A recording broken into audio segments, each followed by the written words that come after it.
Тышкы иштер министринин биринчи орун басары Нуран Ниязалиев Ташкентте өткөн Борбордук Азия плюс Россия Федерациясы форматындагы тышкы иштер министрлеринин 4-чү жолугушуусуна катышты.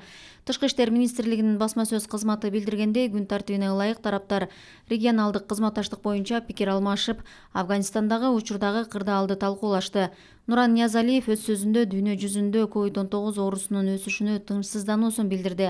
Ал COVID-19 пандемиясынын терс кесепеттерин жоюу үчүн биргелешкен чараларды көрүүнүн зарылдыгын белгилеп, биринчи кезекте Евразия экономикалык биримдиги жана көз карандысыз мамлекеттер шериктештиги өлкөлөрү менен пандемияга каршы күрөшүүдөгү эл аралык кызматташууну чыңдоону жана кеңейтүүнү сунуштады. Андан тышкары ТИМ башчысынын биринчи орун басары бүгүнкү күндө актуалдуу болгон Афганистандын аймагынан чыккан качкындар этникалык кыргыздардын маселесине токтолуп, Кыргызстандын аймагында кабыл алууга жана жайгаштырууга кыргыз тараптын даярдыгын белгиледи. Борбор Азия плюс Россия форматындагы министрлердин 4-чү жолугушуусунун жыйынтыгы боюнча Афганистандагы кырдаал тууралуу биргелешкен билдирүү кабыл алынды.